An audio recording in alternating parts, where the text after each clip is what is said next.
இப்போ கம்பு சோறு செய்யறதுக்கு வேண்டி இப்போ கம்பு எடுத்துருக்குறோம். இந்த டம்ளரில் ஒரு 3 டம்ளர் கம்பு எடுத்துக்கலாம்.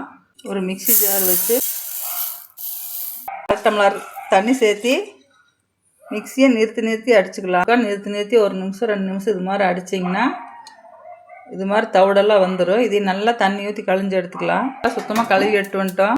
ஒரு குக்கர் வச்சு இதில் ஒரு 6 டம்ளர் தண்ணி சேர்த்துக்கலாம். இந்த கம்பை சேர்த்துக்கலாம்.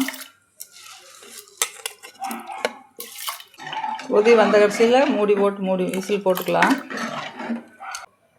ஒவ்வொரு கம்பில் நிறைய தவிடு வரும். அதை சுத்தமாக இந்த தவிடெல்லாம் நல்லா வலிச்சிட்டு நல்லா கலக்கி விட்டு ஒரு 3 விசில் விடலாம்.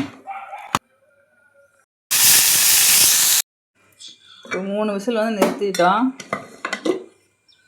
நிறுத்தி விசில் எல்லாம் கடைசியில் இப்படி கஞ்சியோடு இருக்கும். இதை நல்லா கிளறி விட்டு மறுபடியும் மூடி போட்டு ஒரு விசில் போட்டுட்ருங்க. அடுப்பு ஆஃப் பண்ண பின்னாடி மூடி போட்டு விசில் போட்டுட்ருங்க. திறந்து சாப்பிட்டுக்கலாம். இப்போ 1/2 மணி நேரம் கழித்து திறந்துக்கலாம். இப்போ சோறு கஞ்சியெல்லாம் ட்ரை ஆகி சாப்பிட்ற வதத்துக்கு வந்திருக்கும்.